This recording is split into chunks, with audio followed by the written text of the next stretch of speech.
que le Concorde a effectué son premier vol commercial, Neil Armstrong a marché sur la Lune. Un petit pas pour l'homme, un grand pas pour l'humanité. De retour sur Terre, nous retrouvons notre envoyé spécial Mathieu Prévost, rue Ampère dans le 17e arrondissement de Paris, à l'inauguration de l'ETCE.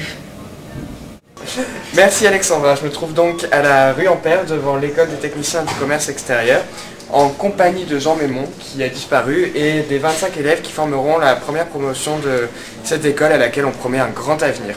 Nous suivrons donc dans le détail l'évolution de cette école. À vous les studios.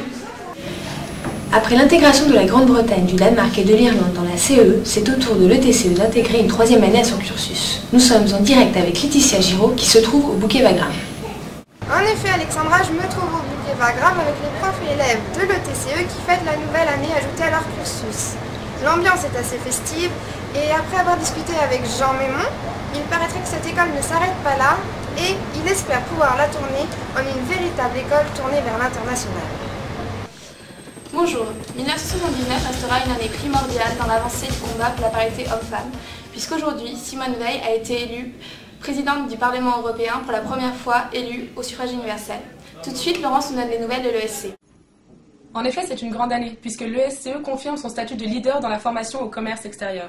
Elle possède 60 partenariats avec des universités implantées dans divers pays, et désormais, 150 ESCéens pourront partir chaque année dans le cadre d'échanges universitaires.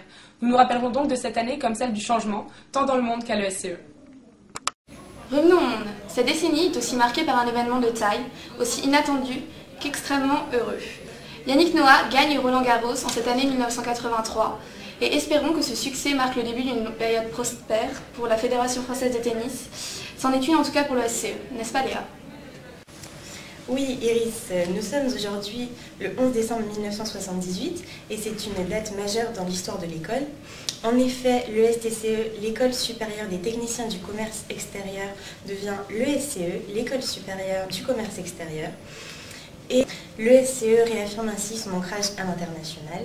Cette date restera gravée dans tous les esprits. C'était Léa pour ESCE News. Iris, à vous l'antenne. Mesdames et messieurs, bienvenue au journal de l'antenne. Tout de suite, l'actualité de 1988-1998. En commençant par un fait qui va marquer l'histoire, la chute du mur de Berlin aboutissant à la chute de l'URSS. Autre fait marquant de ce jour de 1995, la signature du traité de Maastricht, aboutissant à la création de l'Europe. D'ailleurs, nous retrouvons en direct de l'ESCE, première grande école française de commerce extérieur, notre envoyée spéciale, Justine Cantrel. En effet, je me trouve dans les bureaux de l'ESCE pour fêter son entrée dans le concours Sésame en cette année de 1992. Ce concours réunit 7 écoles de commerce à vocation internationale, dont fait évidemment partie notre école de l'ESCE. La mise en place de ce concours est la preuve de la montée en puissance des écoles de commerce post-bac. C'était Justine Cantrel pour ESCE News, à vous les studios. Merci Justine pour votre brillante intervention. Tout de suite, nous enchaînons sur l'actualité de 1995 avec l'inauguration du pôle universitaire Léonard de Vinci, ou Fac Pasqua. Nous retrouvons en direct notre envoyé spécial Manon Valode en direct du pôle universitaire. Merci Boris. Donc je me trouve actuellement devant le pôle Léonard de Vinci, donc futur lieu d'apprentissage et d'échange culturel, où l'ESCE sera la toute première école donc à rejoindre ces bâtiments flambant neufs en cette année 1995, comme vous pouvez le voir derrière moi, avec donc des étudiants qui commencent à arriver.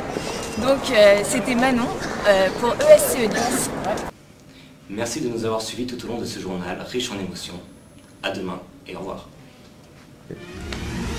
Mesdames et messieurs, bonjour. Revenons sur l'événement de cette année 1999, l'euro. En effet, c'est désormais officiel. La monnaie européenne est entrée en vigueur dans les 13 pays de l'Union européenne. Voyons voir ce qui se passe à présent du côté de l'ESCE, qui est, je le rappelle, l'École supérieure du commerce extérieur, avec notre envoyé spécial en direct de Lyon. Bonjour à toutes et à tous, je suis actuellement dans les locaux de l'université Jean Moulin Lyon 3 pour vous annoncer l'ouverture de l'ESCE à Lyon. Comme tout le monde le sait, la région Rhône-Alpes est la deuxième région économique de France. C'est un véritable carrefour de l'Europe et c'est dans ce cadre que l'ESCE Lyon est né. C'était Soukaina pour ESCE News à Lyon. Passons maintenant au titre suivant. Cette année 2003 a sonné la fin de l'avion français supersonique, le Concorde. Du côté de l'ESCE, on a pu assister à l'inauguration avec succès du programme franco-allemand, comme va nous l'expliquer notre envoyé spécial. Mesdames, Messieurs, bonjour. Bonjour Claire. Donc, comme vous le savez, en 2003 aujourd'hui, je suis en direct de l'EFCE. Et c'est une journée un peu plus particulière, étant donné qu'on inaugure l'apparition du programme franco-allemand, comme vous pouvez le voir ici. Donc en quoi consiste-t-il? C'est très simple. Désormais, les étudiants peuvent s'inscrire dès la première année à ce programme et bénéficier de cours renforcés en allemand, ainsi que de cours sur la civilisation allemande. Donc les années suivantes, ils alterneront entre l'Université de Berlin et l'ESCE Paris, afin d'obtenir le double diplôme à l'issue de leurs études délivré par ces deux grandes écoles, le FHW Berlin et l'ESCE Paris. Ceci n'est-il pas le témoin d'un développement considérable de l'ESCE vers l'international?